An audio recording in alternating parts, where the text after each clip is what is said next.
अस्सलामुअलैकुम, आप देख रहे हैं इनसाइड पाकिस्तान। मैं हूं मोहम्मद ज़फ़ीर। तहरीक अदम-ए-एतमाद और बढ़ती हुई सियासी कशीदगी और इस वक्त सियासी माहौल गर्म है। इत्तेहादी भी और अपोजिशन भी, हुकूमती पार्टियां भी इस वक्त जोड़ तोड़ में मसरूफ़ हैं। लेकिन दूसरी तरफ प्राइम मिनिस्टर ये कह रहे हैं कि अदम-ए-एतमाद ने अवाम का एतमाद बहाल कर दिया। वज़ीर-ए-आज़म अपोजिशन के शुक्रगुज़ार हैं कि उनकी वजह से अब कौम जाग गई और वो महंगाई और दीगर चीज़ों को भूल कर प्राइम मिनिस्टर के साथ खड़ी है। और लॉन्ग मार्च के हवाले से भी उन्होंने कहा कि ख़ास तौर पे फजल रहमान साहब ने कहा कि नून लीग के काफ़िले की जो क़यादत है वो मरियम नवाज़ करें। इस वक्त जो सियासी कशीदगी है वो बरकरार है और चूँकि 23 मार्च को ऐलान कर दिया है अपोजिशन ने, क्योंकि बहुत पहले उन्होंने कहा था कि हम लॉन्ग मार्च करेंगे, लेकिन 22-23 को OIC का इजलास भी है, 23 को परेड भी है। और क्या इस्लामाबाद और पाकिस्तान इस चीज़ का मुतहम्मिल हो सकता है? दूसरी तरफ हुकूमत ने 27 मार्च को डी चौक में जलसा करने का ऐलान किया और कहा कि 10 लाख से ज़्यादा लोगों को जलसे में लेकर आएंगे।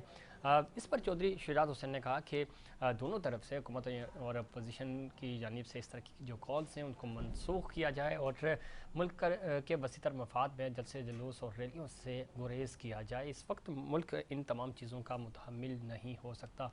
सियासी पॉइंट स्कोरिंग जारी है, अपोजिशन और हुकूमत जोड़ तोड़ में मसरूफ़ है और दोनों तरफ से ज़ोर लगाया जा रहा है कि तहरीक अदम-ए-एतमाद कामयाब होगी या नाकाम। और इसमें हॉर्स ट्रेडिंग का अमल भी, चूँकि हुकूमत की तरफ से ये कहा जा रहा है कि अपोजिशन जो है वो हमारे बंदों को ख़रीदने में मसरूफ़ है। इन तमाम इश्यूज़ पे बात करेंगे। हमारे साथ स्टूडियो में मौजूद हैं जनाब कैप्टन रिटायर्ड अदीब सफ़ी साहब, सीनियर दफाई तजियाकार हैं। कैप्टन साहब खुश आमदीद कहते हैं आपको प्रोग्राम में। स्काइप पे हमारे साथ मौजूद हैं नवाबज़ादा इफ्तिखार साहब, सीनियर सियासतदान हैं, MNA है, पाकिस्तान पीपल्स पार्टी की नुमाइंदगी करेंगे। नवाबज़ादा साहब आपको भी खुश आमदीद कहते हैं। डॉक्टर निसार चीमा साहब MNA है, मुस्लिम लीग नून के सीनियर सियासतदान हैं। डॉक्टर चीमा साहब आपको भी खुश आमदीद कहते हैं प्रोग्राम में। और पाकिस्तान तहरीक इंसाफ की नुमाइंदगी करेंगे आफ्ताब जहांगीर साहब, MNA हैं, सीनियर सियासतदान हैं। आफ्ताब जहांगीर साहब आपको भी प्रोग्राम में खुश आमदीद कहते हैं। गुफ्तगू का आगाज़ करते हैं। आज कोर कमांडर कॉन्फ्रेंस भी हुई और उसमें ख़ास तौर पे भारत का जो मिसाइल का वाक़या था, वो वाक़या जो है वो अमन के लिए ख़तरा था, ऐसा कहना है ISPR का। और कोर कमांडर में कॉन्फ्रेंस में शदीद तशवीश का इजहार किया गया और कहा यह गया कि ये खित्ते की अमन के लिए ख़तरनाक हो सकता था। कोर कमांडर इस हवाले से कोर कमांडर कॉन्फ्रेंस में इस चीज़ पे जोर दिया गया कि आलमी दुनिया जो है वो इसका नोटिस भी ले। कैप्टन साहब अब इस वाक़े को किस तरह देखते हैं? लाइलमी का इजहार किया गया भारत की तरफ से भी, आज उन्होंने अपनी असम्बली में भी ये बात की और इस पे वो खुशी का इजहार किया उन्होंने कि कम अज़ कम जानी नुकसान नहीं हुआ। कितना ख़तरनाक हो सकता है इस तरह का? पाकिस्तान के लिए भी हो सकता था और अगर इसके साथ कोई और चीज़ें कैरी होती तो चूँकि डिटेक्ट तो हो नहीं सका, तो ये कितना ख़तरनाक हो सकता था पाकिस्तान के लिए भी और ख़ुद भारत के लिए?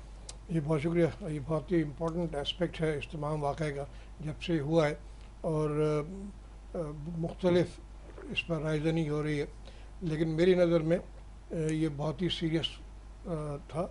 अपने जो इंडिया ने गलती तस्लीम की और एक्सीडेंटल फ़ायदा, उससे हमें मेरे लिए कोई इतना बात नहीं। हमारा अपना जो रिएक्शन था, जो रिस्पांस था और जिस तरीके से बाद में वो बताया गया, मुझे उस पर बड़ी तशवीश है, इसलिए कि एक लफ्ज़ इस्तेमाल किया प्रोजेक्टाइल जी, आइदर इट्स एन एयरक्राफ्ट या मिसाइल। ठीक। अब और जब ये जैसे उन्होंने कहा ये डिटेक्ट हुआ, तो मेरा सवाल सिर्फ ये है कि जब डिटेक्ट हुआ उसके बाद से अब तक एज़ पर दी एयर डिफेंस SOP इसके ख़िलाफ़ स्क्रैम्बल क्यों नहीं हुआ? और अगर ये एयरक्राफ्ट नहीं था तो मिसाइल था, तो मिसाइल पर हमारा जो रिस्पांस था it should have been absolutely clear कि हमारे एयर स्पेस में आने के साथ ही हमारी तरफ से ये रिस्पांस जाना चाहिए था।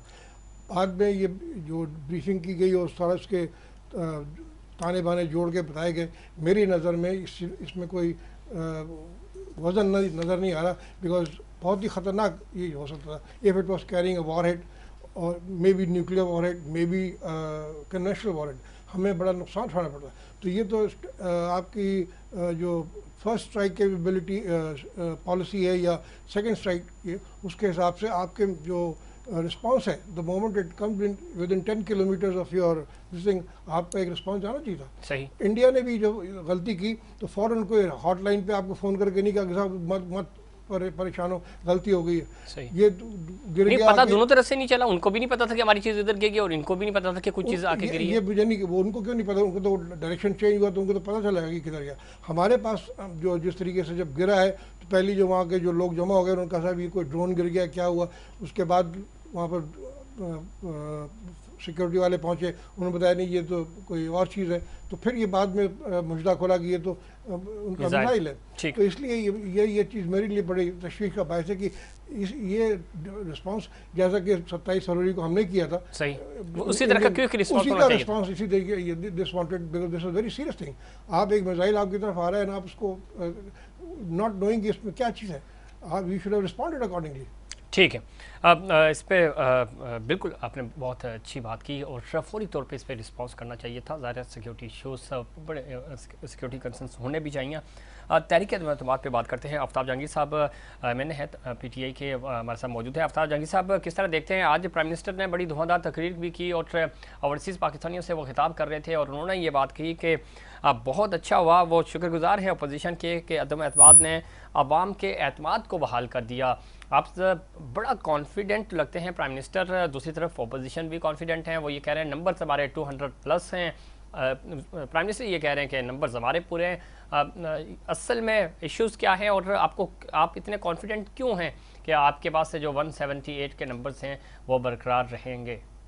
जहांगीर साहब, देखिए इसमें कॉन्फिडेंट की बात नहीं है, बात ये है कि ये मूव की ऑपोजिशन ने। अब ये ऑपोजिशन का काम है कि वो जो है वो अपने बता दे कि ये प्रेस कॉन्फ्रेंस कर दे, कहे कि जी ये लोग हैं और ये अदम एतमाद हम ले आए हैं, बस अब एक फॉर्मेलिटीज बाकी रह गई है, वो हम पार्लियामेंट में जाके पूरी कर देंगे, समझे ना। अब यहाँ से वहाँ, वहाँ से यहाँ, इसको बारगेन उसको बारगेन, किसी को वज़ीरात आला, किसी को गवर्नर, किसी को कोच, किसी को कोच, इसी चक्कर में लगे हुए। इससे बेहतर ये था जी कि जनाब जो 1 साल इंतजार करते, ठीक, और अवाम के पास जाते और फिर खुल के देखें। ये अभी कोई इलेक्शन अलायंस तो है नहीं, या तो ये इलेक्शन अलायंस होगा, अगर इलेक्शन अलायंस नहीं है तो कल जाके इन्होंने एक दूसरे को गालियां देनी है कि जी हमसे अच्छा कोई नहीं है, आप हमें वोट दें, वो कहेगा हमसे अच्छा कोई नहीं है, हमें वोट दें, या फिर ये कहेंगे कि यार मैं तो इतना अच्छा नहीं हूँ, फिर नून लीग वाले जो है शहबाज शरीफ साहब बहुत अच्छे, आप इनको वोट दे दें, मुझे ना दें। ये दोनों मिलके कहेंगे मौलाना फजलुर रहमान को वोट दे दें क्योंकि वो हमारा कायद है। ठीक है, तो मतलब ये मेरी देखिए, ये हम आफ्ताब जहांगीर साहब बिल्कुल आप ठीक कह रहे हैं, लेकिन दूसरी तरफ अपोजिशन ये कह रही है कि ठीक है ना, आप इजलास बुला लें, आपके पास तो है ना 3 दिन मिनिमम टाइम होता है, मैक्सिमम 14 दिन से। बात ये है, मैं आपको एक चीज बताऊं, जी जी, जब हम अलायंस कर रहे होते हैं, जब हम कहीं बैठ रहे होते हैं, जब हम वायदे कर रहे होते हैं, तो हम सरेआम करते हैं ना टीवी के ऊपर, ठीक, फॉर्मेलिटीज तो बाद में पूरी होती है कि जी ये वो, जैसे प्राइम मिनिस्टर जब वोट लेता है तो उसके बाद मतलब ये तरीकेकार है कि जी वो उसको पहले तसल्ली दिलाई जाती है कि जी आप हमारे प्राइम मिनिस्टर हैं, फिर उसके बाद एक तरीकेकार है, तो आप भी तसल्ली तो करा दो। अभी आप जाते हो जब काफ लीग के पास जाते हो, उसके बाद से आपको थोड़ी देर के बाद कहते हैं हमने कोई फैसला ही नहीं किया, काफ लीग वाले कहते हैं। इधर MQM के पास जाते हैं, वो कहते हैं जी अभी हमने कोई फैसला नहीं किया है, सही। फिर वहां से जो मतलब वो कहते हैं कि हमें इन दोनों की भी जरूरत नहीं, हमारे पास 200+ है। ठीक, खुदा के लिए 200+ में से 10, 15, 20 तो सामने लेकर आ जाओ अपने साथ। चलिए ठीक है, पूछते हैं। ट्रेन के पास जाते हैं, कभी उसको कहते हैं कि ATM है, चोर है, डाकू है। आफ्ताब जहांगीर साहब ठीक है, आप लाइन पर ये का पूछते हैं ना, नवाब साहब हमारे साथ मौजूद हैं, नुमाइंदगी कर रहे हैं पाकिस्तान पीपल्स पार्टी की। सर जी बता दें इनको कि आपके पास नंबर्स हैं, ज़ाहिर आप शो ऑफ तो नहीं करेंगे, लेकिन ये तो हुकूमत तो बड़ी कॉन्फिडेंट है, ज़ाहिर 172 आपने पूरे करने हैं, वो ये कह रहे हैं कि आप 172 पूरा करके दिखा दें, और आपके पास अपने लोग जो हैं वो आपकी सफ़ों में नहीं हैं, आप कभी इधर भाग रहे हैं कभी उधर भाग रहे हैं, क्या कहेंगे खानज़ादा साहब? कि हमने 172 असेंबली में शो करना है और इंशाल्लाह ताला हमने नो कॉन्फिडेंस जब मूव किया है तो हमारी जब तादाद पूरी हुई है तो उसके बाद ही हमने ये मूव किया है और इंशाल्लाह ताला हम असेंबली में शो करेंगे। हम इनसे सवाल करते हैं कि ये जलसे करना और 10 लाख लोगों को यहाँ बुलाना और इतनी सरकारी खर्चे पर ये पटवारियों के थ्रू लोगों को लाना, ये सारा कुछ किया जा रहा है, करोड़ों रुपए के खर्चे हो रहे हैं। 172 बंदे को बुलाएं, आप उन्हें खाना दें, उन्हें बुलाएं और मीडिया को बुला के दिखा दें कि ये आपके साथ है, तो मसला ही कोई नहीं रहता। ये तो आपका काम है, आप अपने ऊपर कॉन्फिडेंस अगर आपके मेंबरान करते हैं तो हमें क्या इतराज है। वो ठीक है आपकी बात। साथ तो लोग कमिटेड है, हम असेंबली में इंशाल्लाह ताला फिर हम तो क्या, आप दुआएं मांगी आपने कि मेरे खिलाफ नो कॉन्फिडेंस आए। अब जब दुआ अल्लाह ताला ने कबूल कर लिया, आप इजलास नहीं बुला रहे। हाँ, कम से कम इतना हौसला तो रखें कि बिल्कुल ठीक कह रहे हैं आप। 10 लाख का इकट्ठे करने के बजाय इजलास बुलाएं और इस बात को आज ही खत्म कर दें, ताकि जो अभी एक वो मार्च किया था और कहा था कि इस्लामाबाद पहुंच के दमादम मस्त कलंदर होगा, तो वहाँ हुआ कोई दमादम मस्त कलंदर? जो अरबों रुपए खर्च करके लेकर गए, इनके खुद के लोगों ने मुझे बताया कि सर हमें 25-25 हजार रुपए फी आदमी दिया गया कि जी आप इनको लेके जाए, इनको खाने पीने का इनका ये अब उसने कैलकुलेट करके कहा हमारे 5-6 अरब रुपए लग गए। तो भाई खुदा को मानो, हमारा वर्कर तो भाई चार्ज, वो कहता है कि ऐसा ही है, बहुत दिन हो गए हमने कोई बीच चौक नहीं देखा, हमने कोई वहाँ पे लाहौर में कोई जलसा नहीं किया। हम चाहते हैं कि भाई 3 साल हो गए, कोई जलसा वलसा हो, हम भी चले। ठीक है अफ्तार जंगी साहब, मुझे नवाबजादा साहब ये बड़ी बात कर रहे हैं, कह रहे हैं कि 25-25 हजार रुपये में आपने सिंध से लोगों को लेके गए, वहाँ पे उनके शनाख्ती कार्ड आपने जमा करके रखे हुए थे ताकि वो भाग ना सकें, और आपने ये क्राउड लेके गए, आपके पास आम आवाम तो थे नहीं। ये बताइएगा जरा। देखें ये जो कुछ कहते रहे, मैं इनसे नहीं इख्तलाफ करते, इन्हें हक है बात करने का, क्योंकि कोई ना कोई बात तो इन्होंने करके ना अपनी कारकर्दगी 4 साल की बयान कर सकते हैं, तो इन्होंने इस किस्म की बातें करनी है। टीवी की आंख ने तमाम दुनिया को दिखाया कि चेयरमैन साहब जब सिंध में है तो उनका रिसेप्शन किस तरह, और फिर जो प्रिडिक्शन की गई थी कि जनाब जब पंजाब में ये जाएंगे तो ये इनका मार्च मध्यम पड़ जाएगा, लोग नहीं होंगे इनके साथ, इनकी वहां पोजीशन, तो आपने देखा कि पंजाब ने सिंध से ज्यादा बढ़ के इस्तेमाल किया। दोनों तरफ रात के 2-2 बजे तक ठहरे थे, वो पैसे लेकर ठहरे थे ना। अवाम की तौहीन करें, आप लोगों का टाइम खत्म हो चुका है। अब आप खामखा अवाम के ऊपर ये बहुतान तराशी ना करें और उन्हें हम क्या कर रहे हैं, हम तो कह रहे हैं। चले ठीक है, डॉक्टर निसार चीमा साहब हमारे नवाबजादा साहब लाइन पे रहिएगा। डॉक्टर निसार चीमा साहब ने ज्वाइन किया। चीमा साहब बहुत शुक्रिया, आपने प्रोग्राम में वक्त दिया। किस तरह देखते हैं, प्राइम मिनिस्टर कह रहे हैं मैंने तो नफल अदा की है कि आप ये तहरीक अदम एतमाद लेकर आए और आप तीनों पार्टियां अब मेरे निशाने पे हैं। आज वो ओवरसीज़ पाकिस्तानियों से खिताब कर रहे थे और उन्होंने कहा कि इस चीज़ से ये फ़ायदा भी ज़रूर हुआ मुझे कि अवाम का एतमाद बहाल हो गया और अवाम महंगाई को भूल गए। डॉक्टर चीमा साहब देखें, गुजारिश ये है कि 3 पार्टियां इनके निशाने पे नहीं है। इमरान खान साहब के निशाने पे तो पूरी कौम है, और जो कौम का इन्होंने असर कर दिया है पिछले 3.5-4 साल में, उसकी मिसाल हमारे मुल्क की तारीख में नहीं मिलती।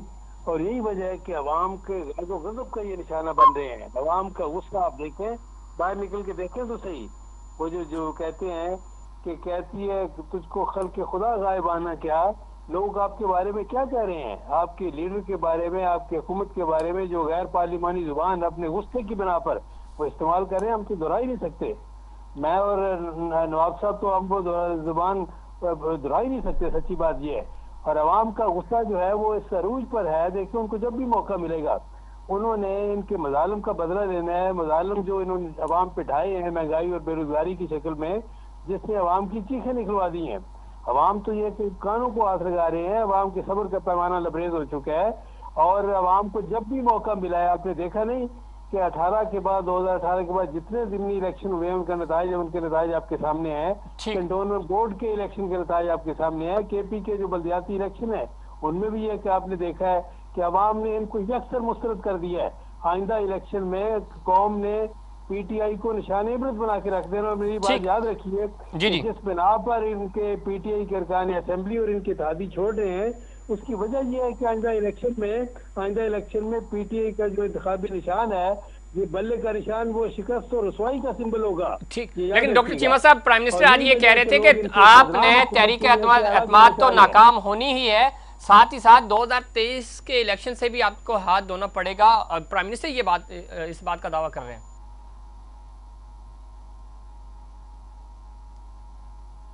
चीमा साहब जी आपकी आवाज मैंने कहा प्राइम मिनिस्टर ये बात कह रहे हैं कि आप तहरीक एतमाद तो आपकी नाकाम होनी ही है, साथ ही साथ आपने 2023 का जो इलेक्शन था वो भी अपने हाथ से खो दिया। ये देखें, बात ये है कि ये पता नहीं ये ख्वाबों की दुनिया में रह रहे हैं। अवाम के ख्वाब तो सारे चिकनाचूर हो गए, लेकिन इनके ख्वाब जो है अभी तक ख्वाब खरगोश के मजे ले रहे हैं। और ये देखिए अवाम के ऊपर क्या बीत रही है और ये ख्वाब खरगोश के मजे ले रहे हैं। देखें, गुजारिश ये है कि अगर इनके पास तादाद पूरी है, अगर इनको अवाम के नुमाइंदों का, पार्लियामान का एतमाद हासिल है, तो फौरी तौर पर एजाज क्यों नहीं बुलाते जी?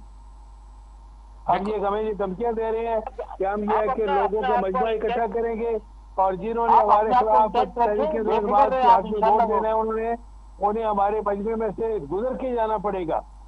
क्या ये मुल्क को ये कि खाना जंगी की तरफ लेके जाना चाह रहे हैं? ठीक है, बिल्कुल अफरा तफरी नहीं होनी चाहिए, अफरा तफरी का मुल्क ये मुतामिल हो भी नहीं सकता। चीमा साहब लाइन पे रहिएगा। अब किस तरह देखते हैं कैप्टन साहब, जो हमारे पॉलिटिशियंस बात करते हैं, एक बात तो बिल्कुल वाजे है कि कम अज़ कम इस्लामाबाद को या मुल्क में अफरा तफरी नहीं फैलनी चाहिए किसी भी तरह की, चाहे हुकूमत जलसे करे या अपोजिशन करे। ज़ाहिर है 23 मार्च को इन्होंने प्रोटेस्ट करना है, 27 को हुकूमत डी चौक पे 10 लाख लोग इकट्ठे कर रही है। जब इस तरह की चीज़ें होती हैं तो क्लैश होगा। 22-23 को OIC इजलास हो रहा है, 75 साल का पाकिस्तान हो रहा है, इसको सेलिब्रेट किया जा रहा है।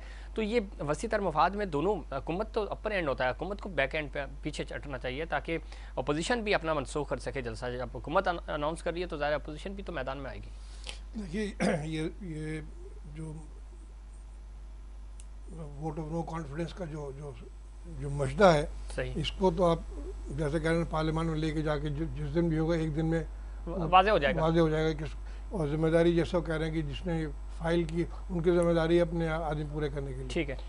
और उसके जो कायदे कानून है सब जानते हैं, जितने PTI के भी हैं और जितने भी हमारे सियासतदान हैं सब जानते हैं कि 18वीं तरमीम के बाद जो आर्टिकल 63 में ऐड किया गया कि फ्लोर क्रॉसिंग नहीं होगी, सही, फ्लोर क्रॉसिंग के जो आप लोगों ने इसमें डाला, और उसके बाद जो स्पीकर है उसकी जो जिम्मेदारी है प्रिजाइडिंग ऑफिसर वो अपना काम करेगा। तो ये सब कुछ जानते बूझते हुए भी इस तरह का क्लैश होना मेरी समझ से बाहर है।